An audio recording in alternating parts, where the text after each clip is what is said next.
আমার নাম মনি। মনি, আচ্ছা মনি বয়স কত? আমার কাগজপত্রে 27 বছর। 27 বছর বয়স। সরি 28 চলতেছে। আপনার জন্ম জেলা সিলেট? হ্যাঁ। সিলেটে। বলেন শুনি, কি কি গল্প বলতে এসছেন বা কেনই বা বলতে এসছেন, একেবারে শৈশব থেকে যেখান থেকে বলতে ইচ্ছে করে বলেন। আমার বয়স যখন 2 বছর তখন আমার বাবা মারা যায়। তো বাবা মারা যাওয়ার আগেই আমার মার থেকে শুনছি। আমার বাবা যখন মারা যায় তখন আমার বোঝার বয়স হয় নাই। আচ্ছা। আমার মার থেকে শোনা কথা। তো আমার দাদার অনেক সম্পদ ছিল। আচ্ছা। তো অনেক সম্পদ ছিল, আমরা আবার সৈয়দ বংশের মানুষ। তো আমার বাবা কি ভালো বংশের ছেলে হয়ে উনি মানুষের কাজকর্মতে যাইতো না, কোনো কিছু করতে চাইতো না। আপনার বাবা? বাবা, হ্যাঁ। আচ্ছা। আর কেউ কিছু করতে বললেও বলতো যে না, আমি ভালো বংশের ছেলে, আমি কেন মানুষের গুলামি করব, কেন ভালো মানুষের কাজ করব আমি। ওকে। তো আমার দাদা যেগুলা রেখে গেছিল এগুলা আমার বাবা বিক্রি করে, ওনার প্রয়োজনে ক্ষেত বিক্রি করে, মানে সব বিক্রি করে করে খাওয়া যেটাকে বলে। জি জি জি। তার মানে যেহেতু কিছু করে না, তো জীবন যাপন করতে গেলে তো কিছু করতেই হবে। বাড়ি আছে, বাড়ি বিক্রি করে। তো আমার মার বিয়ের হওয়ার আগ থেকেই উনি শুরু করছিল এগুলা বেচা করা, বিক্রি করা। আমার মা তেমন একটা কিছু পায় নাই, কিন্তু এত সম্পদ ছিল আমার বাবা নিজেও জানতো না কোথায় কি পড়ে আছে। তো আমার মা যতটুকু পাইছে, আবার বাবা মনে করতো শেষ হয়ে গেছে সম্পদ। কিন্তু মানুষ, অন্য মানুষ, পাশের যে আছে মালিক আছে, ওনারা কাগজপত্র ঠিক করার জন্য যাইতো আমাদের জেলায়, গিয়ে দেখতো আমার বাবার নামে বাড়ি আছে, ওই যে এখানে আছে সেখানের নাম আসে, আমার বাবাকে বলতো যে তোমার নামে তো ওই বাড়িটা এখনো আছে। তো আমার আব্বা আবার কাগজপত্র ঠিক করে ওগুলা বের করে আবার বিক্রি করে ফেলতো। এমনকি ভাইয়া এত প্রচুর সম্পদ ছিল, আমার দাদা যখন বেঁচে ছিল নাপিত বাসায় এসে ওনাদেরকে শেভ করে দিত, চুল কেটে দিত। এত সম্পদের মালিক ছিলেন? জি। মানে এটা আসলে গ্রামাঞ্চলে আভিজাত্য বোঝানো হয়। জি জি। যেটা এখন আমাদের ঢাকা শহরে অনেকেই বাসায় গিয়ে সার্ভিসটা নেন, বাট ওই সময় গ্রামাঞ্চলে কিন্তু এটা আভিজাত্য, যেটা অনেকেই বুঝবেন না। হ্যাঁ, তারপরে তো এগুলো আমার এই দাদা ওনাদের নামে করে দেয় নাই, এমনিই দিছে আর কি, ওনারা বুক করে খাইছে। তো এটা আমার দাদার নামে যেহেতু রয়ে গেছে, আমার বাবা আবার পাইছে। তো আমার বাবা পাইছে যে ওইটাও আবার বিক্রি করে ফেলছে। আর একটা ক্ষেত এমন জায়গা আছে, এটা আমার কাজিন হয়, উনি এটা ওনার আন্ডারে নিয়ে গেছে, উনি বুক করে। তো আবার আরেক লোক আসি বলতেছে এই ক্ষেত তো তোমার রয়ে গেছে, ওরা দখলে নিয়ে গেছে। তো তুমি এক কাজ করো, ওরা যেহেতু চাষ করে ফেলছে, তুমি এগুলার উপর দিয়ে যে ধান যে ভিতরে থাকে না, এগুলারে কি বলে আমাদের এলাকায় তো চুষা বলে, তো ওগুলা ছিটাই দাও। তাইলে ধান যখন করবো, পাকবে, তখন আপনি কেটে নিয়ে আসিও, দখল করার জন্য আর কি। তো এগুলো আমার বাবাই নিয়ে আসছে কেটে। এগুলো নিয়ে ঝামেলা হয়েছে, কিন্তু আমার বিচারশালী যখন বসছে, আমার বাবাকে কেটটা দেওয়া হয়। তো এগুলা বলতে গেলে তো অনেক কথা, আমি এগুলা এখন সমাপ্ত দিচ্ছি আমার বাবার এখান থেকে।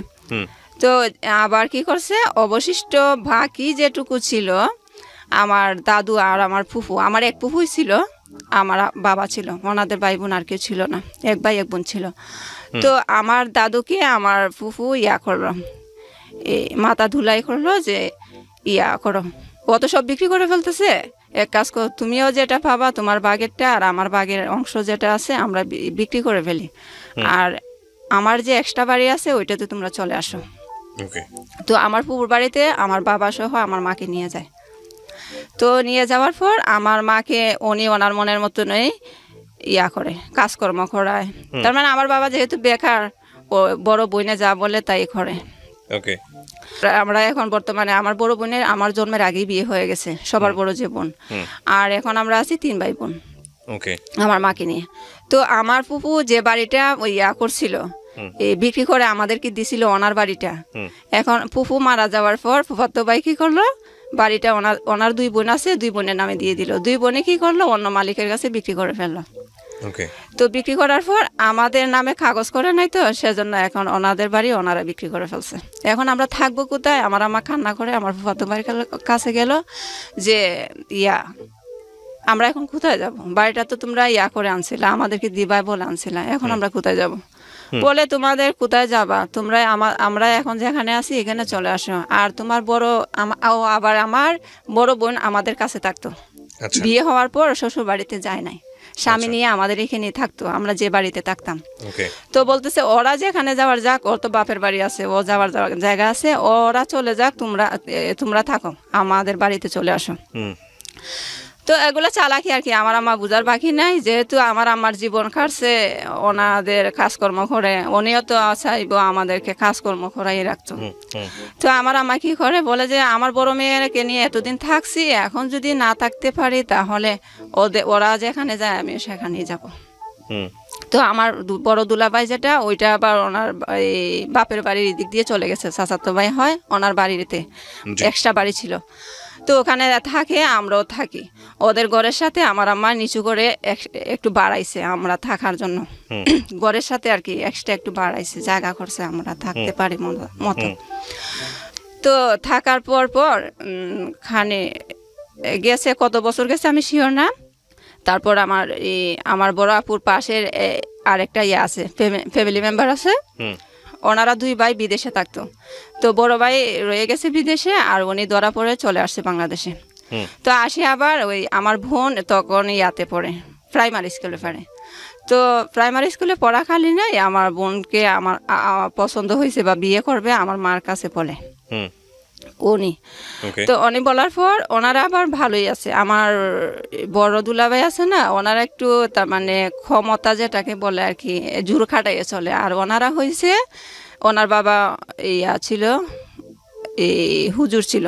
হুম। তো ওনারা ইয়ার থেকে, আমার বড় দুলাভাই থেকে একটু বেটার আছে। আচ্ছা। তো আমার বড় দুলাভাইকে আমার মা যখন বলে, আমার বড় দুলাভাই তো একদম পায়ার হয়ে গেছে, কি আমার হুকুম ছাড়া তুমি রাজি হয়ে গেছে এখানে বিয়ে দিবা, কখনো হবে না। হুম। আমার বড় দুলাভাই বলতেছে ওনার ইচ্ছে, ওনার ছোট একটা ভাই ছিল বিয়ের বাকি। তো আমার বোন যেটা মেজুটা, আমার বড় যেটা ওইটাকে ওনার ছোট ভাইকে দিয়ে বিয়ে করাবে, ওনার উদ্দেশ্য ছিল এটা। আর ভাইয়া আমার বড় দুলাভাইটাই এমন অবস্থা আমাদেরকে রাখতো, তার মানে উনি যেটা বলবে সেটাই হবে। এখন আমার মা এটা মানে না। তো আমার মা কি করছে, ওইখানে থেকে তো পারবে না, যেহেতু ওনার দায়িত্বে আমরা আছি, ওনার বাড়িতে, ওনার ইয়াতে। এখন আমার মা কি করলো, এই আমাদের আত্মীয় বাড়িতে চলে গেল আবার। আচ্ছা। অন্য আরেকটা আত্মীয়র বাড়িতে চলে গেছে। হঠাৎ গিয়ে বলতেছে চলে আসছি গো তোমার ছেলের বাড়িতে। তা উনি, আমার ভাবিটা হেসে হেসে বলতেছে, বলে চলে আসছো তো ভালোই হয়েছে, থাকো। তো ওনাদের একটা বাংলা ঘর যেটাকে বলে, ওখানে আমরা থাকি। থাকার পর কিছুদিন পর আমার আম্মু কি করে, ওই যে লোক বলছিল আমার বোনকে বিয়ে করবে, ওনাকে সহ, ওনার বন্ধুও ছিল, ওনাকে সহ নিয়ে গেছে ওই কিশোরগঞ্জ, আমাদের আত্মীয় আছে। ওকে। তো আমাদের ওখানে ভাবছে ওনারা তো অনেক কিছু জানে, ওনারা শিক্ষিত, এরপরে রাজনীতিবিদ। তো ভাবছে ওখানে গেলে ওকে ভালোভাবে বিয়ে দিতে পারবো, যেহেতু আমার দুলাভাই এখানে মানতেছে না। ওখানে আমার বোনকে নিয়ে, আমার বোনকে ওনার সাথে আমার বোনকে বিয়ে দিয়ে দেয়। ওকে। তো আমার মাই তো গার্জিয়ানটা আছে, তাই না? তো আমার বড় দুলাভাই কোথা থেকে খবর শুনে ওনার একটা বন্ধু, ডাকাত বন্ধু একটা সাথে নিয়ে আমার গেছে, বলে যে ওনাদেরকে, আমাদের রিলেটিভ যারা আছে ওনাদেরকে বলতেছে ওকে শুদ্ধ, আমার মার কথা বলতেছে, ওরা 2 জনকে, ছেলে এবং ওই আমার মাকে বের করে দেওয়ার জন্য ওদের বাড়ি থেকে, ওনাদের বাড়ি থেকে। ওনারা বলে কেন, আমাদের বাড়ি চিনে আসছে, তোমার কথা আমরা ওনাদেরকে বের করে দিব কেন? দেয় নাই। উনি রেগে এসে ওনার ওই যে পাত্র আর কি বিয়ে করতে গেছে আমার বোনকে, ওনার সিমেন্টের পালা বানাইছিল ঘর বানানোর জন্য, এগুলা নিয়ে গেছে রাতের বেলা নিয়ে গেছে। আর আমার আম্মা, আমরা যখন ওই যেখানে ছিলাম, ওনাদের ঘর থেকে আমাদের যা ছিল, আমাদের চাল, তারপরে হলুদ, মায় মশলা, খেতাবালির যা ছিল আর কি, সব তার মানে লুট যেটাকে বলে, এরকম করে নিয়ে গেছে, চিনিয়ে নিয়ে গেছে সব কিছু।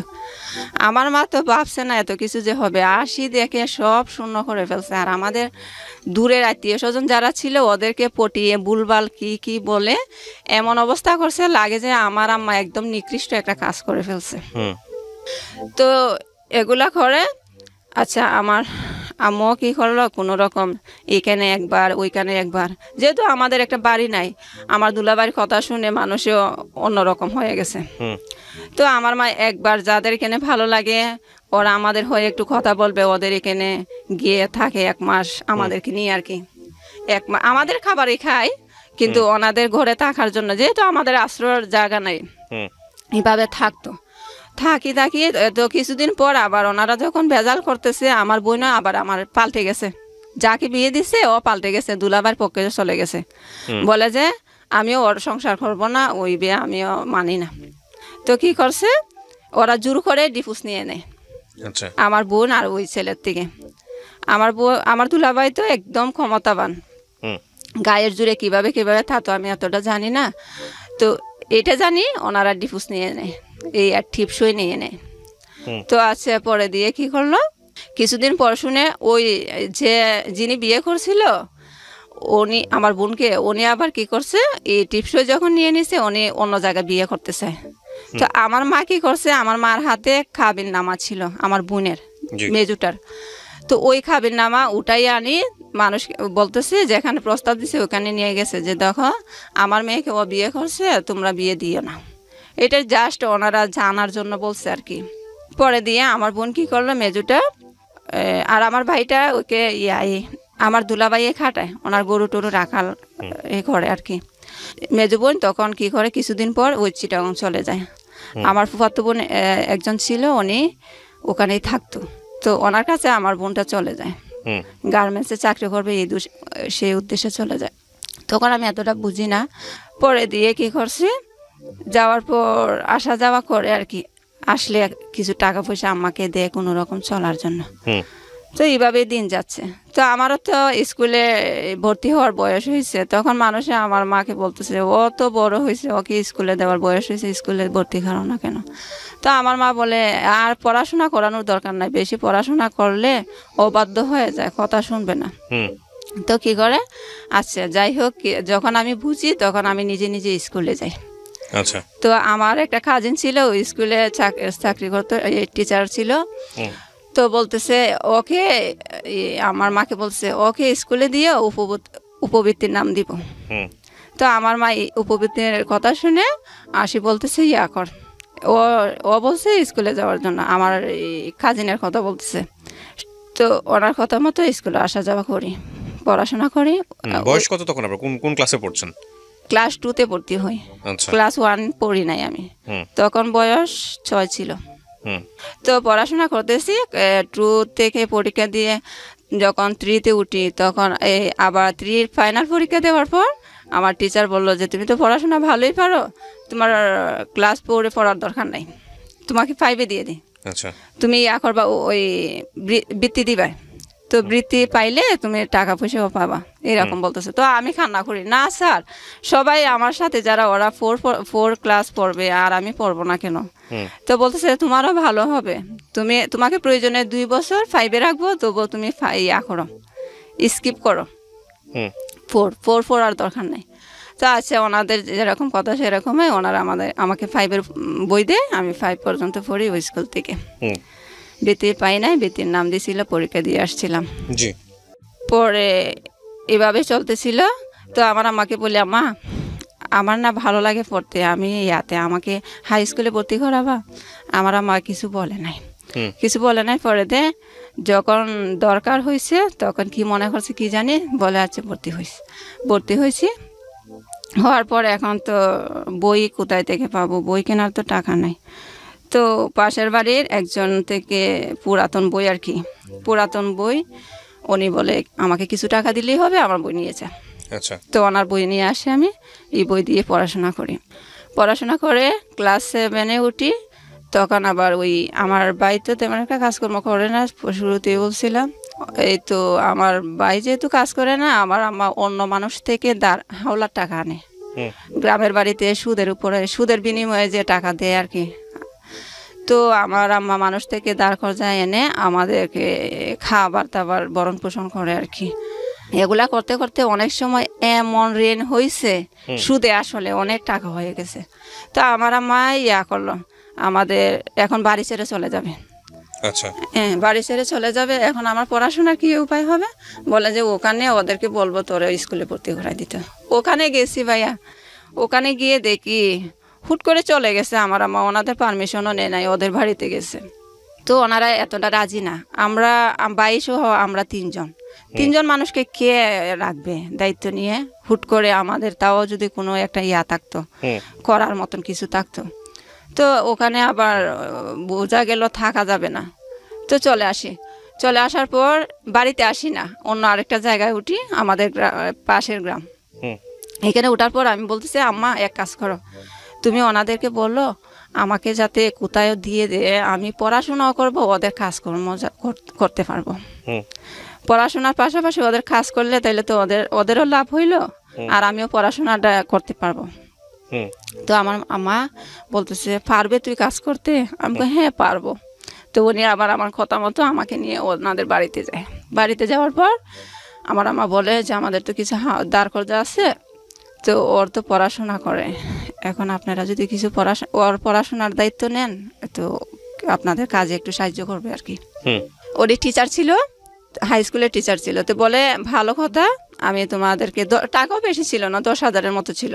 হুম তো বলে 10,000 টাকা দিব, আর ওকে নিয়ে যাব, আর ওর ফাইনাল পরীক্ষাটা দিয়ে দাও। এই 7-এর ফাইনাল পরীক্ষার সময় ছিল তখন, বার্ষিক পরীক্ষা আর কি। তো বার্ষিক পরীক্ষার জন্য বলে যে ওকে আবার বাড়িতে নিয়ে যাও, বার্ষিক পরীক্ষা শেষ হইলে টাকাও নিয়ে যাবো, আমি আর ওকে 8-এ ভর্তি করাই দিব।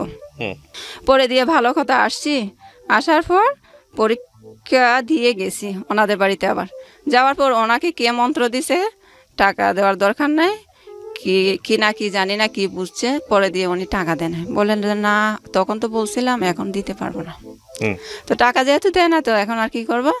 পরে দিয়ে অন্য জায়গায় ওনার পিলখানা ঢাকায় থাকে, উনি আমাদের দূরের আত্মীয়, কাজ হয়, চাচাতো বোনই হয়, ওনার কাছে আনে। তো ওনার বাবা বলছিল, ওনার বাবা আবার ডাক্তার, উনি বলছিল আমার মেয়ের কাছে গেলে ওর বাচ্চা কাচ্চাটা দেখলো, আর ওদের এখানে স্কুল আছে, ভিতরে স্কুল আছে, হুম পিলখানা ভিতরে স্কুল আছে, ওকে ভর্তি করে দিলে ও পড়াশোনা করলো, যেহেতু আমরা নিজের মানুষ, গরিব হয়েছে তো কী হয়েছে।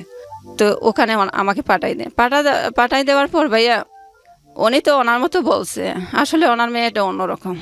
উনি শুধু আমাকে কাজ পারি আর না পারি, এই একটার পর আরেকটা কাজ দিয়ে রাখে, পড়াশোনার কোনো খবর নাই। হুম এরকম করতে করতে কোন ক্লাসে পড়তেন তখন আপনি? বয়স কিরকম ছিল?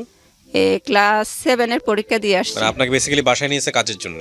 হ্যাঁ, কিন্তু ওনার বাবা এই কথাটা বলে নাই, ওনার বাবা বলছিল পড়াশোনা করাবে। হ্যাঁ, তো উনি আমাকে পড়াশোনার নাম মনে নাই, এগুলার কোনো চিন্তা ভাবনা ওনার মাথায় নাই। আমি তখন আপনাদের পরিবার চলে কিভাবে? মানে আপনাদের পরিবারে টাকা পয়সা দেয় কে? বড় ভাই ছিল ওই সময়টাতে?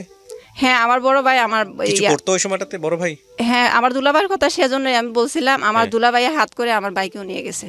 পয়সা করে দিত পরিবার? না না না, দিত না। তাহলে আপনারা কি খেয়ে বাঁচতেন?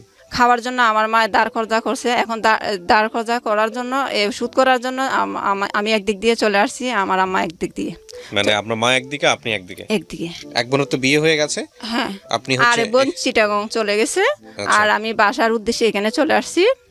ওনারা পড়াশোনা করাবে, ওদের কাজে সাহায্য করব। ওকে, তারপর এখন আমার ওনাদের আবার পড়াশোনা করেন, আপনাকে কাজ করেন? না না, হ্যাঁ হ্যাঁ, কাজও করায় কি ভাইয়া, আমি তো কখনো কাজ করি নাই। একটু ভুল হইলে ধরেন বলছে মাছটা বাজি করতে হবে, তো আমি যদি মাছটা এমনি দিয়ে দিই, উনি আমাকে এমনভাবে কথা বলে ভাইয়া, শুধু হাত তুলে না, এমনভাবে উনি কথা বলে, তবুও আমি এগুলো মনে নেই না। তখন ছোটো ছিলাম তো, মনে কষ্ট লাগে না। হ্যাঁ, একটু খারাপ লাগতো, বুঝতাম উনি আমাকে বকতেছে, কিন্তু এতটা সিরিয়াসলি ভাবি নাই যে উনি আমাকে আঘাত দিয়ে কথা বলছে, বা উনি যেটা বলে আনছে সেটা করে না, আর উল্টো আমাকে টর্চার করতেছে, সেটা মনে করি নাই। তো আমার আম্মা আবার ওনাদের রিলেটিভ আসছিল ওনার বাসায়, এসে দেখছে, আর উনিও মনে হয় বলছে আমি কাজকর্ম এতটা পারি না। তো আপনাকে পড়াশোনা করাইতো না, আপনাকে বেসিক্যালি কাজ করাইতো? ভাইয়া, তো ওনার একজন কাজিন আবার আসে, ওনার চাচাতো বোন হয়, যে আপুর কাছে আমি ছিলাম, ওই আপুর চাচাতো বোন বাড়ি থেকে আসে ওনার এখানে বেড়াতে। তো বেড়াতে এসে আমাকেও দেখে যায়, আর ওনাদের এখানে বেড়াইয়া যায়। তো আমার মা আবার বাড়িতে আসছে, ওই যে ঋণের জন্য চলে গেছিল না বাড়িতে, আমার আম্মা আবার আমার খবর নেওয়ার জন্য বাড়িতে যাতে মানুষে না দেখে লুকাইয়া আসছে ওনাদের বাড়িতে। আচ্ছা, আসি বলতেছে, আমার মেয়েকে দেখে আসছো, মনিকে দেখছো? বলছে হ্যাঁ দেখে আসছি। তো কয় স্কুলে ভর্তি করাইছে? আর আমার আম্মার কাছে ভাইয়া আমি বলতাম না, আমার আম্মা ওনার ফোন দিয়ে ভালো মন্দ জিজ্ঞেস করতো, কিন্তু আমি বলতাম না স্কুলে যে ভর্তি করাই নাই। কেন বলতাম না? কারণ আমি কোথায় যাব বাড়িতে গিয়ে, আসলে তো যাওয়ার কোনো জায়গা নেই। জি, সেজন্য আমি বলতাম না। তো উনি বলতেছে কি, ওকে দিয়ে তো কাজ করা, ওকে কাজের জন্য নিচে, স্কুলে কেন ভর্তি করাবে? আমার আম্মা শুনে ভাইয়া সাথে সাথে ওনাদের বাড়িতে গিয়ে স্ট্রোক করে ফেলছে। স্ট্রোক করার পর ডাক্তার দেখা, ওরাই ডাক্তার দেখায়? হ্যাঁ। আচ্ছা। তারপরে ওনারা আবার ফোন দিছে ওদের ফোন থেকে, বলে যে ওর মা তো অসুস্থ হয়ে গেছে, কালকের ভিতরে ওকে পাঠাইতে হবে। হ্যাঁ। বিকাল সন্ধ্যা 8টার সময় ফোন দিয়ে বলতেছে যে ওকে কালকে পাঠাইতে হবে, ওর মা স্ট্রোক করছে। তারপরে আমাকে ওনারা গাড়িতে তুলে দেয়, আমি বাড়িতে যাই। আচ্ছা। যাওয়ার পর গিয়ে দেখি আমার আম্মা অসুস্থ হয় কিন্তু স্বাভাবিক হয়েছে। কিছুদিন পর আমি বলছি, মা এখন তো তুমি স্বাভাবিক হয়েছো, চলে যাই। আবার বলছে কোথায় যাবে? আমি ওখানে, ওরা তো আবার চাইতে বলছে, বলে না না ওখানে আর যাবে না, তোরে আর দিব না ওইখানে, মানে ওখানে দিব না? হ্যাঁ। আচ্ছা। তারপরে কি করছে, আমার আম্মা আমাদের আরেকটা আত্মীয়র বাড়িতে গেছে, এমনি ঘুরতে গেছে আর কি। তো ওনারা আবার বলতেছে ওনাদের বাসায় যে কাজের মেয়েটা ছিল ও নাকি বাড়িতে আসে আর যাবে না বলতেছে। তো আমার আম্মা আমাকে আসি বলতেছে, ওরা তো কাজের মেয়ে খুঁজতেছে, তুই নাও এখানে চলে যাও, ওরা তো নিজের মানুষ আছে। তো আমি বলি না না, আমি নিজের মানুষের কাছে যাব না। মানুষের কাছে গিয়ে বলে হাঁটবে, বলবে যে ও আমার বাসায় কাজ করে, আমার বাসায় কাজ করে। আমি যে মানুষের কাছে থাকলে মানুষে জানবে না আমি কি করতেছি, সেখানে আমি থাকবো। তো আমার আম্মা বলে তুই যদি না যাস আমি চলে যাব। তো আমার আম্মা কিন্তু আবার বাসা বাড়ি কাজ করে নাই, কখনো করে নাই। যা করছে আমার পুকুর সংসারে করছে আর কি, আর এমনিতেই করে নাই। এমনিতে বেড়ানোর মতো আছে আমার আম্মা। আমি যখন ঢাকা চলে আসছি তখন বেড়ানোর মতো নেই, আমাদের রিলেটিভ যারা আছে ওনাদের এখানে ছিল কিশোরগঞ্জ। তো আমার আম্মা বলতেছে তুই না গেলে আমি চলে যাব। তো উনি যখন বলছে, আমার মা যখন বলছে আমি না গেলে উনি চলে যাবে, তখন আমার গায়ে লাগছে। তখন বলে যে যা চলেই যাই। তো আমি ওনার আম্মা যেখানে পাঠাইছে ওখানে চলে গেছি। যাওয়ার পর উনি আমার খাজিন হয়, চাচাতো বোন হয়। উনি আমার আরও ক্লোজ গোষ্ঠী চাচাতো বোন। তো উনি আমাকে অনেক কাজকর্ম করে যে অনেক পছন্দ করে, কারণ এখানে থেকে শিখে ফেলছি। তো ওনার কাজকর্ম করে যে উনি আমাকে অনেক আদর করে কিন্তু ভাইয়া আদর করে ওনার সাথে আমাকে ঘুমও পাড়ায়। আচ্ছা। কিন্তু ভাইয়া একটা জিনিস কি, আমার কাজ করছে ওনার বোনের মেয়ে, ওনার ভাইয়ের মেয়ে ওনার বাসায় থেকে পড়াশোনা করে, আর আমি কাজ করি। কিন্তু ওদের পড়াশোনা দেখে আমার মনে একটা ইয়া হইলো যে আমিও তো একটু পড়তে চাই। হ্যাঁ। তো এখানে তো সম্ভব না, ওনারা তো নিছি কাজের উদ্দেশ্যে, তো এখানে তো বললেও হবে না। তো আমি কিছুদিন পর 3 মাস থাকি এখানে। 3 মাস থাকার পর 3 মাসে ওনারা আমাকে 900 টাকা দিছিল। 900 টাকা দেওয়ার পর আমি চলে গেছি বাড়িতে বেড়ানোর কথা বলে। তারপরে ওনার ভাই আরেকদিন গিয়ে বলতেছে আয় তুই তো বেড়াইছ 2 দিন, এখন চলে আয়। আমি বলি যে না আমি আর যাব না, আমি স্কুলে ভর্তি হব। তো এখন স্কুলে ভর্তি হব, কোথায় থাকবো? স্কুল তো আছে কিন্তু কোথায় থাকবো? তো আমার আম্মাকে বললাম, আম্মা আমার আম্মার বাপের বাড়ি যেটা, ওখানে আমার আম্মারও কেউ নাই। আমার আম্মা একাই, আমার আম্মার বাবা মার এক সন্তান। তো আমার আম্মারও আত্মীয় স্বজন কেউ নাই। তো আমার নানার বাড়িতে দূরের আত্মীয় হয়। তো আমি বলছি ওই ভাবিকে বলো না আমি এখানে তাকিয়ে পড়াশোনা করবো, ওনারা একটু জায়গা দিবে কিনা আমাকে থাকার জন্য। তো আমার আম্মা আমার কথা শুনে ওনাকে বলছে ভাবিকে বলার পর বলে আচ্ছা থাকো। তো তখন রমজান মাস ছিল, ক্লাস 7-এর পরীক্ষা দিয়ে আসছিলাম না, 8-এ ভর্তি হয়েছি। তো ভর্তি হওয়ার পর ক্লাস করি, ওনার এখানে থাকি, ওনার কাজে একটু সাহায্য করি আর পড়াশোনা করার পর ভাইয়া হঠাৎ করে, আসলে পরের বাড়িতে এগুলো হয় না, আর হঠাৎ করে আমার বোন আসছে বাড়িতে, আসি বলতেছে এক কাজ কর। আর আমার কাছে এই কথাটা স্কিপ করছি, আমার কাছে মানুষ চলে যায় ঋণের জন্য, আপনার কাছেও যেত এই ঋণ করার জন্য, চিল্লি করে এখানে পড়ার জন্য পাগল হয়ে গেছে। গার্মেন্টসে যেতে পারস না, আমাদের ঋণ খেয়ে বসে আছে তোর মা কই, তোর মারে তো পাই না, তোর মারে খবর দে, তোরে বললেই তোর মা আসবে, এগুলা বলতো। তো আমি অনেক মনের মধ্যে কষ্ট পাইতাম, পড়তে বসলে পড়তে মন চাইতো না, এগুলা নিয়ে চিন্তা করতাম। স্বাভাবিক। জি। তখন আমার মাকে বলছি, আমার মা মনে হয় বোনকে বলছে, আমার বোন কিছুদিন পর আসে, ওই চিটাগংয়ে যে থাকে উনি আসে, আমাকে নিয়ে গেছে চিটাগং। প্রথম যাই আর কি চিটাগং 2011 সালে। 2011 সালে যাওয়ার পর তখন আমার 18 বছর হয় নাই। আচ্ছা। আমার 18 বছর হয় না, এখন গার্মেন্টসে তো 18 বছরের কমে নেয় না। হ্যাঁ। তো কি করছে, আবার বাড়িতে আসি আমার জন্ম নিবন্ধনের কার্ড বানাই, বয়স আরো 3 বছর বাড়াইয়া। 3 বছর বাড়ানোর পর ওখানে নিয়ে যায়, কাগজপত্র নিয়ে যাওয়ার পর ওনারা আমাকে ভর্তি করে। ভালো একটা চাকরি পাইছি, বলে আর কি হুম। চেকার, যেটাকে বলে গার্মেন্টস চেকার, চেক করতাম আর কি। ওকে। ওগুলাতে ভালোই কাজ করছি, প্রায় 1 বছরের মতন ওখানে করছি। 1 বছর করার পর আমার মা বলতেছে, আর এই সুযোগে আমার বোন আছে না, ওই বোনের 10,000 টাকা নিয়ে আসি, ঋণ দিয়ে দে। ঋণ দেওয়ার পর তারপর তো এখন ঋণ যেহেতু কমে গেছে, আমার আম্মু বাড়িতে চলে আসছে। তো বাড়িতে চলে আসছে, এখন আমার তার মানে আমার চিন্তা, এখন আমি আর কেন চিটাগাং থাকবো, আমি বাড়িতে চলে আসতাম। মানে ঋণগুলো শোধ হয়ে গেছে? হ্যাঁ হ্যাঁ হ্যাঁ। আচ্ছা। তো আমার আম্মা বলতেছে, এক কাজ কর, তুই বাড়িতে চলে আয়। তো আমি বলি, বাড়িতে গিয়ে কি করবো, আমি তো পড়াশোনা বাদ দিয়ে দিছি, বাড়িতে গিয়ে কি করবো? কোন ক্লাস পর্যন্ত পড়ছেন আপনি তখন? এটা ভর্তি হয়েছিলাম, পরীক্ষা তো আর দিই নাই। পড়তে পারেনি মানে? আপনি আলটিমেটলি হচ্ছে 7 পর্যন্তই বলা চলে? জি জি। তো আমি বলতেছি, এখন গিয়ে কি করব? বলে যে আবার স্কুলে ভর্তি হইতে পারবে। আমি তোর স্যারকে জিজ্ঞেস করছি, বলছে চলে আসলে তোরে আবার করবে, ভর্তি করাবে। আমি না না, আমি আর পড়বো না। পড়া নিয়ে অনেক হয়েছে, অনেক পেরেশানি করছি, হয় না এগুলো মনে আমার ভাগ্যে নাই, আমি আর যাব না।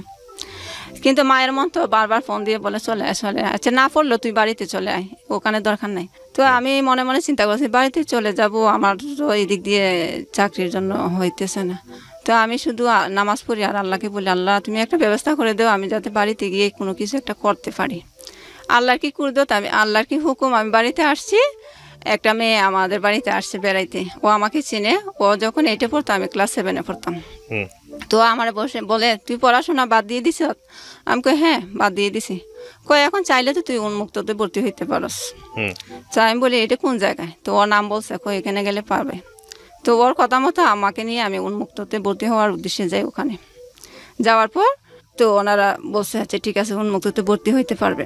তো তখন কি করে, উন্মুক্ততে ভর্তি হওয়ার জন্য এই বয়স আর একটু বাড়াইতে হবে, কারণ 8 পাস সার্টিফিকেট দিতে হবে। তো 8 পাস সার্টিফিকেট দিলে, আমি তো 8 পাস করি নাই থেকে বোর্ড থেকে, আর আমার তো বোর্ডের সার্টিফিকেট দেখাইতে গেলে হবে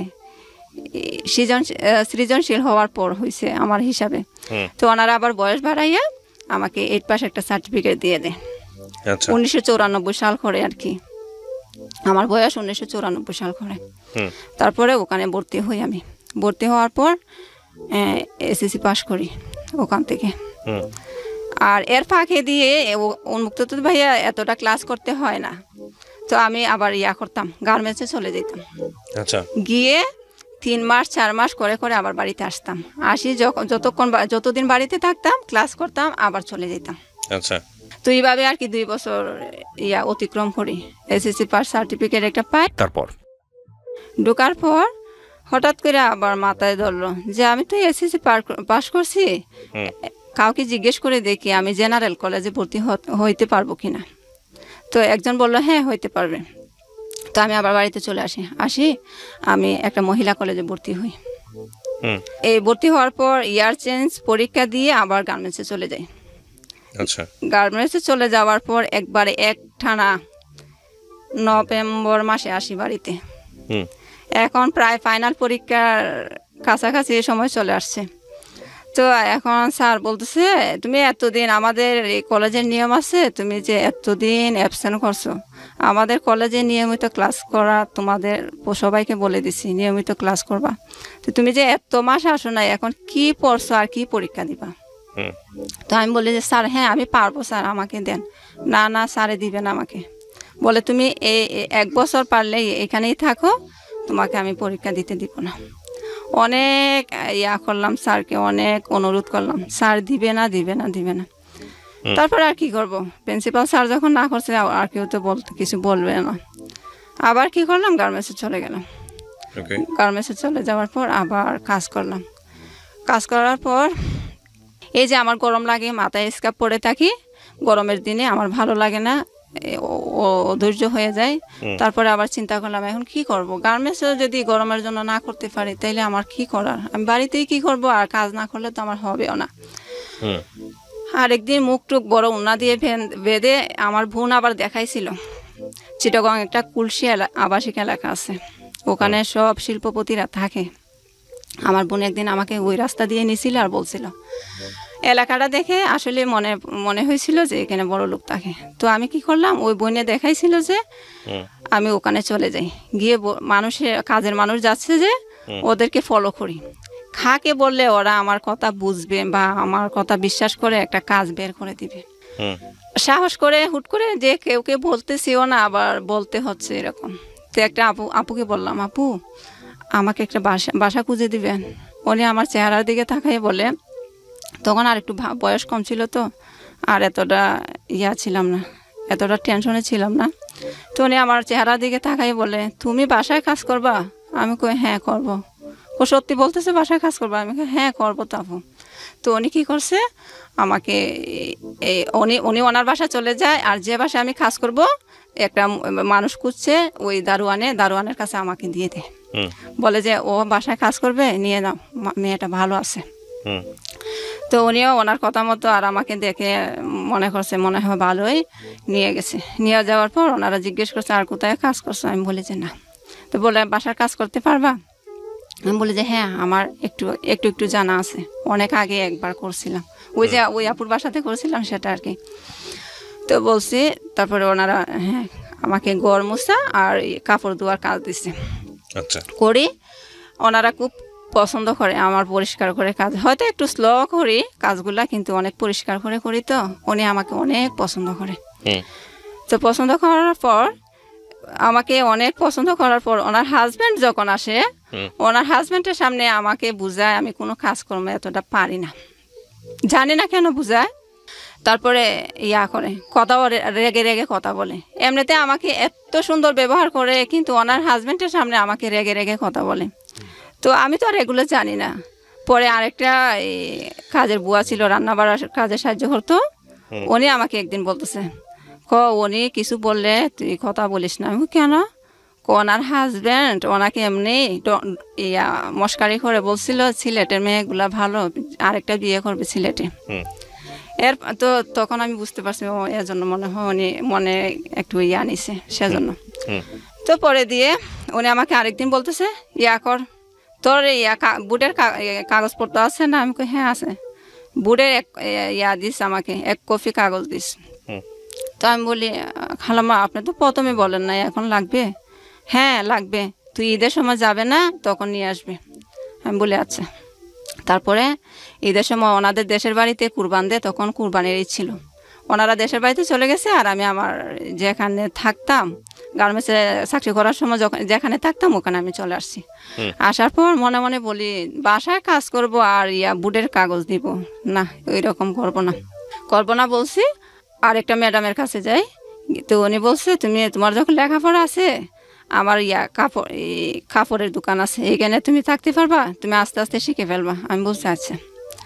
এখন ওখানেও কিছুদিন থাকার পর ওনার কাজের মেয়ে বুট উঠে নাই, বুট উঠাইতে বাড়িতে গেছে। এখন দেখা যায় সেম কাহিনী, উনি আমাকে দিয়ে কাজ শুরু করাইছে। উনি আর ওই নাম নেয় নাই, উনি যে আমাকে দিবে এই কাপড়ের দোকানে কাজ শিখাবে ওইটা করে নাই। মেয়েটা যতদিন আসে না আমাকে দিয়ে কাজই করাইতেছে। এত কাজ ভাইয়া। তারপরে আমি চলে আসছি, আর আমাকে তো কাজের কথা বলে নেয় নাই। তো আমি চলে আসছি। চলে আসার পর আর সুযোগে ওনার শাশুড়ি ওনার বাসায় গেছিল বেড়াইতে। উনি আমাকে দেখে বলে যে ও চিটাঙ্গের মানুষ, তো বলছে তুমি করতে পারো না, এই গার্মেন্টসে চাকরি করতে পারো না? আমি বলে হ্যাঁ নানু গার্মেন্টসে কাজ করতাম, এখন করব না। তো এখন বললে আচ্ছা তুমি এক কাজ করো, আমার নাম্বারটা তোমাকে দিয়ে যায়, আমার বউকে শোনাইও না। ওনার ছেলের বউকে না শোনাইতে বলছে, আমার ছেলের বউকে শোনাইও না, আমার নাম্বারটা তুমি গোপনে রাখো। তো রাখার পর আরেকদিন ওনাকে আমি ফোন দিছি, বলি নানু আমি বলছি আমি মনে বলছি। বলে ও ভালো আছো নি? আমি কই হ্যাঁ। তুমি আমার বাসায় আসতে পারবা? আমি তোমাকে ঠিকানা দিলে? আমি কই হ্যাঁ আসতে পারবো। উনি ঠিকানা দিছে, ওনার বাসায় গেছি আমি। ওনার বাসায় যাওয়ার পর উনি আমাকে অনেক আদর করছে, বলে যে তুমি যদি ইচ্ছে করো গার্মেন্টসে চাকরি করতে, আমার এখানে থেকে করতে পারবা, আর থেকে করতে পারবা। এখন ওনার মেজু ছেলের বউ গেছে বেড়াইতে, উনি আমাকে কি করছে শুনছে, ওনার বড় ছেলের বউর কাছে আমি ছিলাম। এখন উনি আমাকে ভয় দেখানো শুরু করছে, বলে আমার শাশুড়ির কথা এখানে আসছো, তোমাকে মানুষে গুম করে ফেলবে। তুমি তুমি তো হঠাৎ করে গ্রামের বাড়ি থেকে শহরে আসছো, এগুলো বুঝবা না, তোমাকে মানুষ কোন সুযোগে গুম করে ফেলবে। তুমি চলে যাও, তুমি যেখান থেকে যে বাসা থেকে আসছো এখানে চলে যাও, আমার শাশুড়ির কথা মতো তুমি এখানে থাইকো না। আর শাশুড়ির যেভাবে বুঝবে ওইভাবে বুঝাইছে। ওনার মেজো ছেলের বউ। তো নানু বলতেছে তোমাকে এক কাজ করি, উনি বুঝতে পারছে ওনার ছেলের বউ যে চালাকি করতেছে, তো উনি আমাকে বলে তুমি এক কাজ করো, আমার বড় ছেলের বউ যখন শুনতে পারবে তখন আমার প্রতি রাগ করবে, বলবে যে আমি ষড়যন্ত্র করে তোমাকে নিয়ে আসছি। তুমি বরং এক কাজ করো, আমার ছেলে 2 বিয়ে করছে, তো তুমি বড়টার কাছে ছিলা, এখন ছোট বোর কাছে তোমাকে পাঠাবো। আমি জানতাম না উনি ওই মামা যে 2 বিয়ে করছে। তো তো বলে যে ওখানে তুমি চলে যাও। আমি বলি আচ্ছা, গিয়ে কয়দিন থাকো, তারপরে যদি তুমি চাকরি করো আমার এখানে আসতে পারবা, আর এখন আপাতত থাকো। তো মনে মনে বলে আছে যাই হোক একটা জায়গা তো পাইছি, আমার এক রাত থাকার জায়গা নাই, এখন আমি যেহেতু একটা কয়েকদিন থাকতে পারবো, আচ্ছা যাই। গেছি, যাওয়ার পর ওনার ছেলের বউ আমাকে অনেক আদর করছে। থাকতে থাকতে অনেক দিন থাকছি ওনার বাসায়, একটা মনে মনে চাকরি খুঁজি আর ওনার বাসায় থাকি। প্রায় 3 মাসের মতো থাকছি। থাকার পর উনি আবার ছিল, অন্য ধর্মের ছিল। তো অন্য ধর্ম থেকে মুসলিম হয়েছে, তো ওনার মা আবার মাঝে মধ্যে বেড়াইতে আসে। তো ওনার মা এটা মানতে পারে না, উনি যে আমাকে আদর করে, উনি কোথায় রেস্টুরেন্টে গেলে, অনেক টাকাওয়ালা তো, রেস্টুরেন্টে গেলে আমাকে নিয়ে যেত। উনি যেভাবে থাকে আমাকে এইভাবে রাখতো। কিন্তু ওনার মা এটা বুঝতো না, এটা মানতে পারতো না। ওনার মার উদ্দেশ্য হইলো ও কাজ করে না, আবার আত্মীয় না, কেন এখানে থাকতে দিছ, কেন থাকবে। আর ওনার কথা হয়েছে আমার বাসায় তো এমনও কত মানুষে খায়, আমি 3 জন কাজের মানুষ রাখছি, ও একজনে খেলে কি, উনি আমাকে এজন্য রাখে। আমি ওনার জন্য অনেক দোয়া করি, উনি আমাকে আশ্রয় দিছে, যে এমনভাবে দিছে অনেক সম্মানের সাথে দিছে। তো কিছুদিন পর একটা চাকরি পাই আমি। আগে যেখানে কাজ করতাম যে গার্মেন্টসে, ওই গার্মেন্টসের ম্যানেজারকে আমি বলি স্যার, পার্সোনাল থেকে আমি ম্যানেজার স্যারের নাম্বারটা নিয়ে বলি স্যার আমি মনে বলছি, আমি তো আগে ওখানে চাকরি করে আসছি, এখন স্যার হঠাৎ করে বাড়ি থেকে আসছে, আমার একটা চাকরি দরকার। তো তখন কিন্তু ভাইয়া গার্মেন্টসে লোক নিতে নিষেধ হয়ে গেছে, সরকারের বেতন বাড়াইছে, তো তখন লোক নেওয়া নিষেধ। তো উনি বলতেছে আচ্ছা আমি করব, আগামী মাস থেকে যদি লোক নেয় তাহলে তোমাকে নিব, আর যদি না নেয় তুমি করতে পারবে না, কোনো কিছু মনে করতে পারবে না। আমি বলি আচ্ছা। তো 1 তারিখ হয়েছে, রাতে আমি 1 তারিখ হওয়ার আগে রাতে আমি ফোন দিই, ভাই স্যার আমি কি আসবো কাল? তো বলে আচ্ছা কাগজপত্র নিয়ে আসিও। গেছি, বেশ উনি তো সিনিয়র ম্যানেজার, তো ওনার কথা মতো আমার চাকরিটা হয়ে গেছে। নিয়ম হয়েছে ওই ফ্যাক্টরিটা অনেক ভালো, তো নিয়ম হয়েছে একবার চলে আসলে ওকে আর নিবে না। তো ওনারা আবার একদিক দিয়ে সিনিয়র ম্যানেজার বলছে নেওয়ার জন্য, আরেক দিক দিয়ে আমি যে এখানে কাজ করছি এখানে ফাইলপত্র দেখছে, আমার কোনো কমপ্লেন আসেনি যতদিন চাকরি করছিলাম, এর ভিতরে আমার নামে কোনো অভিযোগ আছে কিনা, দেখে যে না নাই, তো আমাকে নিছে। নেওয়ার পর এখানেও কিছুদিন কাজ করার পর তো মামি আমাকে দেয়, ধারণা দেয় যে তুমি এক কাজ করো, তোমার তো পড়াশোনা আছে, ওনার সতীনের কথা বলে আর কি, ও তো বললো তোমাকে কাজটা দিয়ে শিখায় নাই, দেয় নাই, তো আমি একটা দোকান কিনবো, তুমি পারবা চালাইতা, আমিও তোমাকে সাহায্য করব, আমি তোমাকে শিখাইবো, আমিও শিখবো, আর তারপর আমরা 2 জনে এটা মিলেমিশে করবো। তো আমি মনে মনে বলি তাইলে তো আমার জন্য ভালোই হয়। তো আমি বললাম হ্যাঁ মামি যদি হয় তো দেখেন। তো এগুলা করলো, তখন আমার মাথায় ওনার কথা শুনে একটা ধারণা চলে আসলো যে আমি ওনাকে আবার কথাটা বললাম যে মামি আমি যদি টেইলার্সের কাজ শিখে করি, আপনার কাপড়ের দোকানও দেখলাম, আবার আমি টেইলার্সের কাজ জানি, নিজে সেলাই করলাম, ডিজাইন করে এগুলা বিক্রি করলে তো আরও ভালো হবে। তো উনি বললেন হ্যাঁ করতে পারো। তো ওনার এখানে থেকে চাকরি প্রায় 1 বছরের মতো করছি ভাইয়া। ওনার এখানে এতদিন থাকি নাই, আমি আলাদা বাসা নিয়েছি পরে দিয়ে চাকরি পাওয়ার পর আমি কথাটা ভুলে গেছি। চাকরি পাওয়ার পর ওনার এখান থেকে চলে গেছিলাম, কারণ চাকরি ছিল না দেখে ওনার কাছে ছিলাম, কিন্তু ওনারা বড় লোক মানুষ, এটা সম্ভব না আসা যাওয়া করা প্রতিদিন।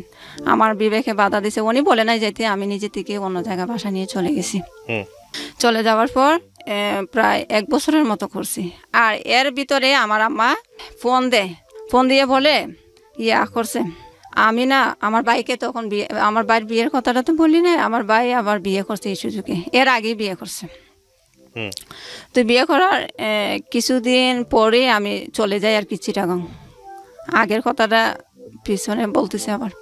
তো আমার ভাই বিয়ে করার পর আমি তখন বাড়িতে ছিলাম না, আমার ভাই হঠাৎ করে ফোন দিয়ে বলে আমার তো বিয়ে ঠিক হয়েছে, তুই বাড়িতে চলে আস। তাই আমি বলি কোন দিন বিয়ে? কালকে হবে, গায়ে হলো, তার পরশু দিন বিয়ে। আমি অবাক হয়ে গেছি, কি ভাইয়ের বিয়ে ঠিক করলো, আমাকে বললো না, এখন বলে বিয়েতে যাওয়ার জন্য। আচ্ছা যাই হোক চলে আসলাম বলছে যখন। যাওয়ার পর গিয়ে শুনি ভাইয়া বোর নাকি আরেকটা বিয়ে হয়েছে। তখন আমার লাগে এত একটা কষ্ট লাগছে, এক ভাই বিয়ে করবে আমাকে শোনায় নাই, তাও আবার মেয়ের আগে একটা বিয়ে হয়েছে, অনেক কষ্ট লাগছে মনে। তা আমি আবার আমার মাকে কেউ না শুনে মতো বলতেছি, মা বিয়ে করাইতেছে মানুষে খুঁজে এক মার এক ছেলের কাছেও বিয়ে দিবে, মানুষে অনেক খুশি হয়, খালি ঘর, এক মার এক ছেলে, কোনো ঝামেলা নাই। তো তুমি ঝামেলা নাই তোমার ছেলের, জানো তুমি বিয়ে করাবো কেন, বিয়ে করাবা? তো বলে আমার বড় দুলাভাই আছে না, উনি পছন্দ করছে। তো পছন্দ করছে, উনি আবার গাঁজা খায়। তো ওনার এই যে মেয়ে পছন্দ করছে ওনার ভাইও গাঁজা খায়। তো দুইজন গাঁজা খাওয়াতে পড়ছে, ওরা বিয়েটি করে ফেলছে। এখন কি করছে, এখন আমার আম্মাও আমার দুলাভাই যেটা বলছে সেটাই করছে। আচ্ছা বিয়ে করাইছে, বিয়ে করার 2-3 মাস পর আবার আমি চিটাগং চলে যাই। চিটাগং চলে যাই, ওই চাকরিটার কথা বললাম যে চাকরিটা পাইছি, তো আমি তো আলাদা বাসা নিয়ে থাকি। তা আমার আম্মার প্রতি তখনও এতটা টান হয় নাই আমার, কারণ ভাইয়ের সাথে থাকবে, ভাই একটু দেখাশোনা করতেছে। তো আমার আম্মা যখন আমাকে ফোন দেয় ভালো মন্দ জিজ্ঞেস করি, আর এই সুযোগে আবার আমার আম্মা ওইখানে চলে যায়। আমার আম্মা অনেকবার ওই কিশোরগঞ্জ গেছে, আমাদের রিলেটিভ যেখানে আর কি, কোনো সমস্যা হইলে ওখানে আবার চলে যায়, মোল্লারদর মসজিদ পর্যন্ত যেটাকে বলে আর কি। তো ওখানে আবার আমার আম্মা চলে গেছে। তো বলতেছে জি বাড়িতে ভালো লাগে না, তেমন একটা সুবিধার না মনে হয়, ও আমার কাছে ভালো লাগে না। তো ওর কাছে আমি ওকে আমার ভাইয়ের বউ, ওর কাছে 50টা টাকা চাইছিলাম আমি গাড়ি ভাড়া দিয়ে এখানে আসার জন্য, ও আমাকে ওর হাতে টাকা থইও আমাকে দেয় নাই। তো এই কথাটা শুনে আমার অনেক কষ্ট লাগছে। তো কী করছে, আমার যখন চাকরির প্রায় 6 মাস চলতেছে, তখন আমার বোন চিটং যেটা আছে ও বলতেছে, আম্মা এতদিন পরের বাড়িতে মানুষে কয়দিন মেহমানের মতো রাখে, ওরা কি মনে মনে ভাববে, বলবে যে ছেলে মেয়ে রেখে পরে আছে আমাদের এখানে, তো এক কাজ করি আমরা এখানে নিয়ে আসি। তো আমি আচ্ছা নিয়ে আসো। তো তখন কি করে, আমার ভাই আর আমার ভাইয়ের বউ চিটং চলে যায়। চিটং চলে যায়, চিটাগাং চলে যায়। আমার ভাইয়ের বউ তখন প্রথমে যাইতেছিল না, আমার ওনারাই আমার বইনে বলছিল তুমিও যখন আসো আমরা সবাই চলে যাই বাড়িতে, একটু আয় উন্নতি হবে, তুমিও গার্মেন্টসে কাজ করলে, তো সবাই একসাথে করলে বাসা ভাড়া টাসা ভাড়া দিয়ে টাকা কিছু থাকে, আর একা করলে এটা হয় না। উনি যাবে না, বলে যে তোমাদের আইবে তোমরা বুঝো, আমি কেন চাকরি করে দিব তোমাদেরকে, যায় নাই। তো উনি 1 বছরের মতো বাড়িতে ছিল, এই সুযোগে ওনার একটা বাচ্চা হয়, মেয়ে, আমার ভাইয়ের মেয়ে হয়। তো ভাইয়ের মেয়ে হওয়ার পর ওই আমার আম্মুকে যখন নিয়ে গেলাম চিটাগং, তো 15 দিন হয়েছে আমার ভাইয়ের মেয়ের, ওরা আবার করতেছে, বারবার ফোন দিচ্ছে আমার বোনকে, মেজু বোনকে, বলতেছে আমাদের এখানে তো জায়গা নাই, ওনার বাপের বাড়িতে গেছে, আমার আম্মা যেহেতু বাড়িতে নাই কে দেখাশোনা করবে, ওনার বাপের বাড়িতে গেছিলো, বলে যে আমরা তো এতদিন রাখতে পারবো না, আমাদের ঘরে জায়গা নাই, তোমাদের ভাইয়ের বউ আর তোমাদের ভাইয়ের মেয়েকে তোমরা নিয়ে যাও, যেখানে তোমরা থাকো ওখানে ওদেরকে নিয়ে যাও। আচ্ছা, পরে দিয়ে কি করলো, আমার মা আমার বোন ওরা গিয়ে আনলো, আমার আম্মা আবার গেল আর কি ওদেরকে আনার জন্য। এখন ভাইয়া আমার ভাইও গেছে, কারণ যেহেতু একটা ছোটো বাচ্চা আনতে পারবে না মহিলা মানুষ, তো আমার ভাইও গেছে।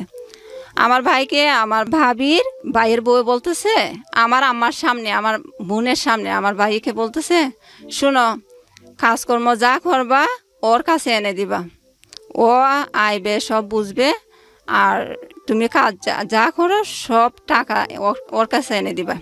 তো এখন আমার আম্মা আমার বোনের শুনছে কথাগুলো, তো আমার আম্মা আবার বলতেছে, দেখছো আমাদেরকে সামনে রেখেই বলে ওনার ননদের কাছে এনে দেওয়ার জন্য, তো আমরাও তো এখানে আছি, ওকে বললে আড়ালে বলতো, আমাদের সামনে কেন বলছে। আচ্ছা, এগুলো আমার আম্মা বেশি মনে নেয় নাই পর ওখানে গেছে, ওদেরকে নিয়ে আবার আমার আম্মা ওখানে গেছে, গিয়ে অনেক দিনই থাকছি, লকডাউনের আগে গেছিল, তারপরে লকডাউন হয়, আমি তখনও চাকরি করি গার্মেন্টসে। তো আমি যে বাসায় থাকতাম ওই বাসা থেকে আমার আম্মা বলে এখানে চলে আয়, আমি ওদেরকে 2000 টাকা এই বাসা ভাড়া দিতাম, আর আমারটা আমি পাক করে খাইতাম। তো আমার আম্মা বলতেছে ওইখানে একজন এক এক জায়গায় থাকার দরকার নাই, তুইও আমাদের কাছে চলে আয়। আমার ভাইয়ে বাসা ভাড়া নিছে, যেহেতু আমার ভাইয়ের বউও থাকবে, আমার মাও গেছে, তো বাসা নিছে। তো বলে ও একা মানুষ, রুজি করবে যেগুলো, এগুলো তো বাসা ভাড়াই চলে যাবে, তো তুই যদি তুইও কিছু দিলে ও দিল, খাওয়া বাসা ভাড়া এগুলো চলবে। তো আমি আমার মার কথা মতো চলে গেছি। আবার আমার বোন যেটা আছে, মেজো বোন, ও আবার বান্ধবীর কাছেই থাকে, শুরু থেকে এখন পর্যন্ত বান্ধবীর কাছেই থাকে। তো আমরা আর কি ভাই আর আমি একসাথে থাকি, আম্মা সহ। তারপর এগুলা করতে করতে লকডাউনের সময় গার্মেন্টস বন্ধ দিছিল।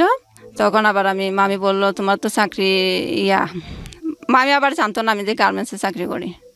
মামি জানতো আমি একটা এই এগুলা কি বলে ডায়াগনস্টিক সেন্টারে একটা চাকরি পাইছি, এরকম মনে করতো।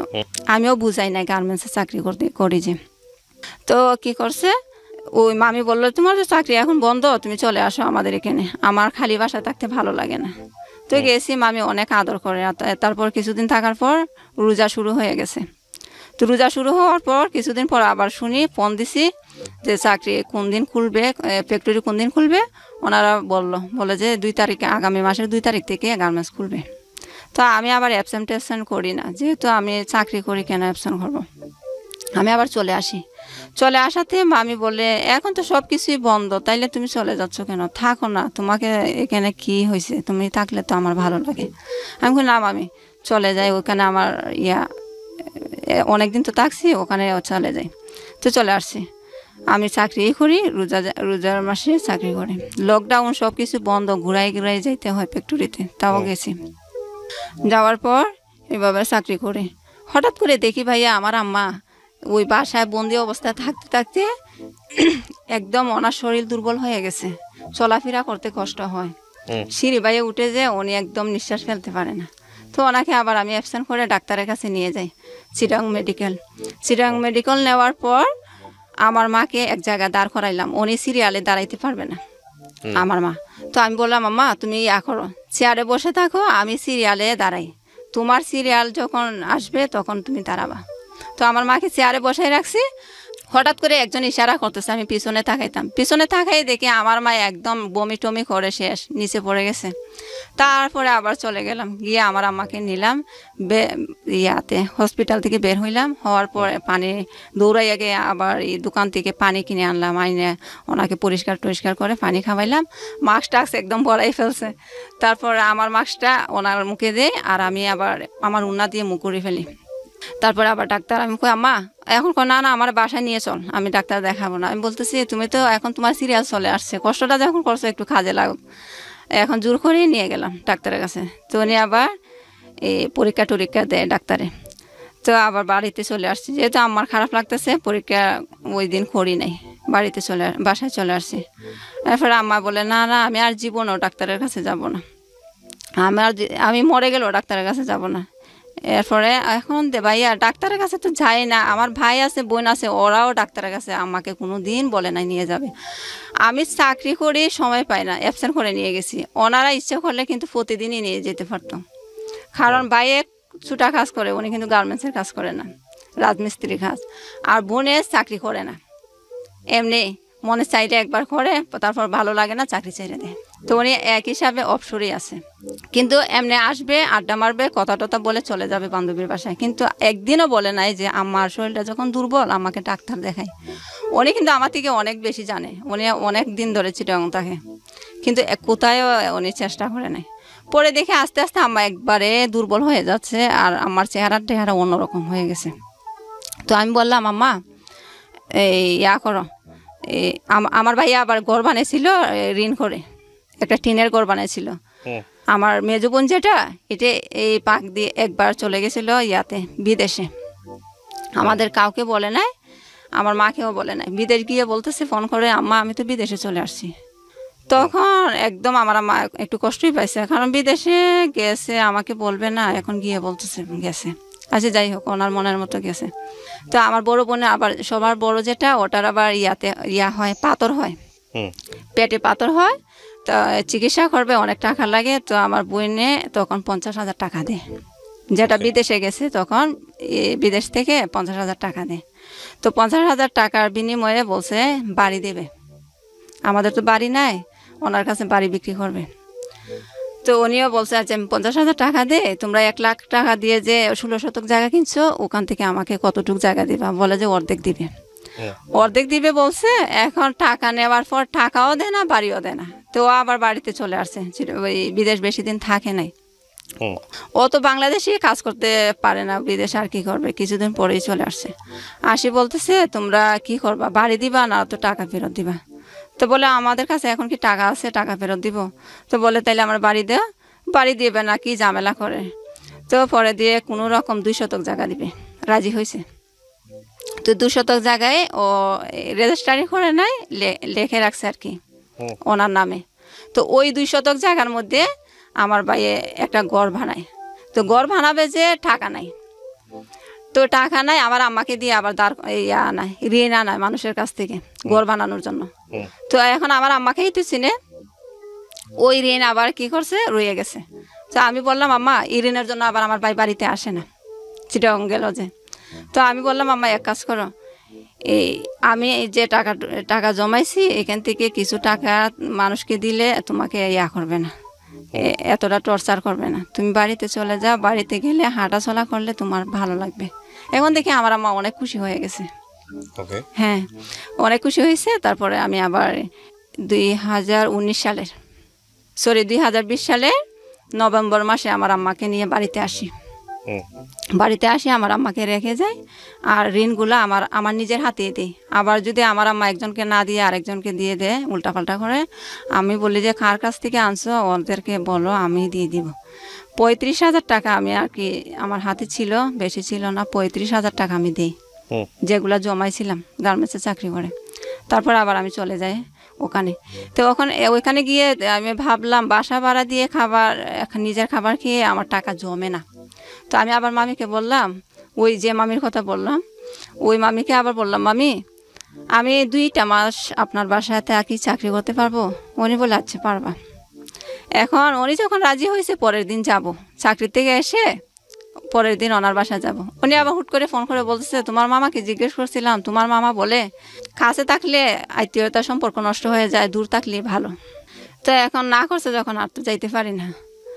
এখন দেখা যায় এখানে থেকে হবেও না। তো আবার বলি, মামি আছে দেখেন, আত্মীয়তার সম্পর্কে যেমনই হোক, আপনি তো আমাকে সবসময় ভালো করছেন, এখন অন্তত 2 মাস থাকার জায়গা দেন আমাকে। তো উনি রাজি হয়েছে, আচ্ছা আসো। 2 মাস থাকি ওনার বাসায়। তো আবার কিছু টাকা জমে, কারণ ওনারা তো আমার থেকে খাবারের টাকা নেয় না, তো টাকা আবার জমার পর ওই যে বললাম, উনি আমাকে একটা বুদ্ধি দিছিল, করবে, কাপড়ের দোকান দিবে, এখানে আমি কাপড় বিক্রি করব। তো আমি বলি যে মামি এক কাজ করি, আমি টেলার্সের কাজ শিখি। বলে যে আচ্ছা। তো ওনার এখানে তাইকে টেলার্সের কাজ করি, শিখি। ওনার পরিচিত একজন টেলার্স, উনি যাদেরকে দিয়ে কাপড় বানায়, ওনাকে বলল আমাকে কাজ শেখানোর জন্য। তো বলে আচ্ছা, প্রতি শুক্রবারে ওর বন্ধ হবে, আমি ওকে সেদিনে শিখাইব। তো মামি বলছে আচ্ছা ঠিক আছে। তো শুক্রবারে দেখা যায় তেমন একটা শেখানো হয় না। পরে দিয়ে আমি কি করলাম, আমি মামি কাজটা যখন শিখবো ভালো করে শিখি, চাকরি না হয় আমি ছেড়ে দিই। চাকরি প্রথমেই তো বললাম ভাইয়া, আমার মাথায় সবসময় কাপড় রাখলে আমি সহ্য করতে পারি না, অতিরিক্ত গরম লাগে। তো ওনাকে এত কথা না বলে আমি বলি যে এই কাজটা আমি ভালো করে শিখি আর চাকরি ছেড়ে দেবো। আচ্ছা। এখন ভালো কথা, অনেক দিনই গেছি, চাকরি ছাড়ার পর প্রায় 15 দিনের মতো ওনার ওই টেলার্সের এখানে যাতায়াত করছি শেখার জন্য। তো শেখার জন্য হঠাৎ করে আবার আমি এই মাথার চুলের সমস্যার জন্য একজন ডাক্তারের খবর পাই যে এখানে একজন ভালো ডাক্তার ঢাকার থেকে প্রতি শুক্রবারে যায় মৌলভীবাজার। আমি আবার আমাদের বাড়িতে যাই, বাড়িতে গিয়ে মৌলভীবাজার ওই ডাক্তারকে দেখানোর জন্য ডাক্তারের কাছে ফোন দিই যে স্যার আমার তো এরকম সমস্যা, মাথার চুলও লম্বা হয় না, চুল পড়েও যায়। তো বলে আচ্ছা তুমি শুক্রবারে আসিও। আমি তো গেলাম। বাড়িতে যাওয়ার পর শুক্রবার যেদিন হয় সেদিন গেলাম ডাক্তারের কাছে, ডাক্তার দেখাইলাম। হঠাৎ করে একদিন ফোন আসছে, ফোন করে মামি বলতেছে আচ্ছা মনি, তোমাকে জায়গা দিয়ে কি আমি অপরাধ করছি? আমি কেন মামি? কয় এখানে যে আমি আবার বলতাম না, আমি আবার ওই মামির কাছে এই জিনিসটা গোপন করছি। আমার ভাই যে ওখানে থাকে, আসলে তখন থাকতো না আমার ভাই, বললাম না পড়ে গেছে। আর আমি বলছিলাম যে আমার ভাই আমার ছোট, কারণ কি যদি বলে আমার বড় ভাই তো বলবে এত আশ্রিতা হিসাবে থাকে, নিজে চাকরি করে এত বড় ভাই রেখে ভাইয়ে বোনকে দেখতে পারে না, ওইটা মনে করবে দেখে আমি বলছিলাম আমার ভাই আমার ছোট। এখন কি করছে আমার বোনের কাছে, উনি একদিন ওনার ফোন দিয়ে কথা বলছিলাম আমার বোনের কাছে, ওনার কাছে নাম্বারটা রয়েছে, তো আমার বোনের কাছে ফোন দিছে, দিয়ে উনি বলে আমার বোনে ফোন দিয়ে ওনাকে বলছে, আর আমার বোনে বলে উনি ফোন দিয়ে বলছে। আমি আসার পরপরই বিলি ফোন দিছি, দিয়ে বলে আচ্ছা মনি কোথায় এখন আছে, আমার বোনকে বলে। তো আমার বোন তো ইচ্ছে করলে বলতে পারতো যে আপনার বাসা থাকে, ও আপনাকে বলে যায় না কোথায় গেছে, এটা না বলে বলে কেন আমি তো শুনছি ও বাড়িতে গেছে, আপনি জানেন না? হ্যাঁ আমিও জানি বাড়িতে গেছে। তাইলে আপনি আমাকে জিজ্ঞেস করতেছেন কেন? না জিজ্ঞেস করতেছি আসলে কি গেছে নাকি, তা ও তো ও তোমার কি হয়, আমার বোনকে বলতেছে। তো আমার বোন বলে আমার বোন হয়। ও তোমার বোন হয়, ও তো বলছে তোমরা কেউ এখানে থাকো না। আসলে ভাইয়া আমি প্রেস্টিজ ঠিক রাখার জন্য বলছিলাম না, কারণ বলছিলাম আমার 2 বোনের বিয়ে হয়েছে, ওরা স্বামীর সংসারে আছে, আর ভাই আমার ছোট। কারণ যাতে কোনো না হয়, মানুষের ভিতরে যাতে কোনো সন্দেহ না লাগে যে বোন হইয়া বোনকে দেখে না, ভাই হইয়া ভাই বোনের দায়িত্ব নেয় না, এগুলা যাতে মানুষে মনে না করে, সেজন্য আমি বলছিলাম আমার ভাই ছোট আমার থেকে। তো এগুলা যখন আমার মামি শুনছে, আমার ভাইও ওখানে থাকে, আমার বোনও ওখানে থাকে, ভাই বিয়ে করছে, ভাইয়ের একটা মেয়ে আছে, এগুলা শুনে মামিও কি জানি হুট করে এত বিশ্বাস করলো, এত সম্মান করলো, হুট করে মামিও উল্টে গেল, পাল্টে কেমন জানি রং পাল্টে ফেললো।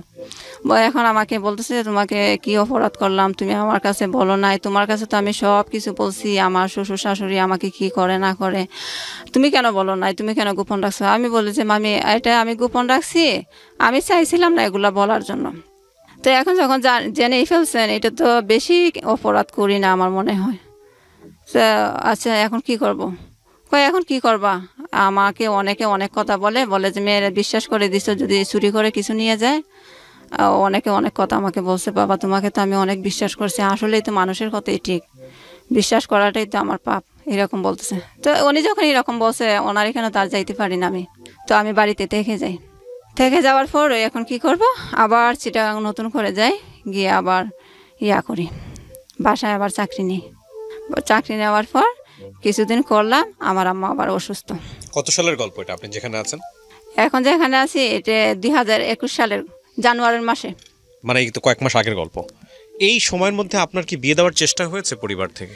না ভাইয়া, কখনো একবারও চেষ্টা করেনি? না। কোনো সম্বন্ধ আসেনি? জি না, সম্বন্ধ আসে না ভাইয়া। আমার মাথার চুলের সমস্যা দেয়, আমাদের গ্রামের সবাই জানে। আর আপনার এই যে বাবা মারা যাওয়ার পরে ঋণগ্রস্ত, বা আপনাদের আসলে পায়ের নিচে মাটি বলতে কিছু নেই, অর্থনৈতিক সমস্যা, এই বিষয়গুলো কি সবাই জানে? হ্যাঁ সবাই জানে। এই জন্যই কোনো প্রস্তাব আসে না? হ্যাঁ সম্ভবত এর জন্যই আসে না, কিন্তু ভাইয়া গরিব ঘরের মেয়েদেরও তো বিয়ে হয়। এখন আমার সম্ভবত আমার যেটা মাথায় কাজ করে আর কি, আমার চুলের সমস্যার জন্য হয়তো বা কেউ আসে না। আচ্ছা, আমি একটা জিনিস আপনার কাছ থেকে জানতে চাই, যে আপনার বয়স এখন কত বলছিলেন? এই তো 1994 সালে 28 চলে। 28 চলে। আপনার ভবিষ্যৎ কি চিন্তা, আপনি ফিউচার নিয়ে কি চিন্তা করেন? আমি যখন গল্পটা শুরু করি তার আগে আপনি স্টুডিওতে বসেছিলেন, আমি বাইরে থেকে আসলাম, এসে আমি স্টুডিওতে ঢুকলাম, দেখলাম আপনি স্টুডিওর এক কোনায় বসে একা একা কান্নাকাটি করতেছেন। কেন, মানে কি চিন্তা করেন আপনি ভবিষ্যৎটা নিয়ে? কান্নাটাই বা কেন? খান্নাটা ভাইয়া আমার তো মনে করেন উপর দিয়ে আপনারা যেরকম দেখতেছেন, ভিতরে আসলে কিছু নেই। কিছু নেই বলতে কি, আমার মাথার সমস্যার কারণে কোনো পাত্র আসে না বিয়ের জন্য, আবার আমার ফ্যামিলি থেকেও কেউ চেষ্টা করে না, আর ফ্যামিলি তো একরকম আমাকেই দিয়ে চলে। ফ্যামিলি বলতে আমার ভাই আলাদাই হয়ে গেছে এখন, মানে আপনাকে আমি বাসায় আমার মাকে নিয়ে থাকি। কাজ করে সাপোর্ট করতে হয়, মাকে সাপোর্ট করতে হয়। হ্যাঁ, তো মা অসুস্থ, মা এমন অসুস্থ ভাইয়া, মার চোখের সমস্যা, গলার মধ্যে টিউমার হয়েছে, তারপরে হাত ভেঙে গেছে। গল্পটা কেন বলতে চাইলেন আপনি আজকে রেডিওতে, এটা আমাকে একটু বলেন প্লিজ। আমার ভবিষ্যৎ নিয়ে কিছু আছে যে আমি মনে করি না, এটা আমার আশা নাই, কারণ আমার মাথায় চুল নাই, এখন পর্যন্ত বিয়ে হয় নাই। আমি যখন আমার আম্মার জন্য যেতে হয় বাড়িতে, আমার আম্মা অসুস্থ হয়, কিছুদিন পর পরে আমার বাড়িতে যেতে হয়। তো কিছুদিন পর পর মায়ের জন্য যাই, কিন্তু বাড়ির মানুষে এখনো জানে আমি পড়াশোনা করি। আমি ইন্টারের ফাইনাল পরীক্ষা দেই নাই, আমি যে এখন পরীক্ষা পড়াশোনা না করে কাজে গৃহকর্মীর কাজ নিছি, এগুলো কেউ জানে না। আচ্ছা, তো এগুলা কেউ জানে না, সবাই জানে আমি পড়াশোনা করি। আপনি রেডিওতে অনুষ্ঠানটা শোনেন? এই হ্যাঁ, যেখানে যে আসলেন,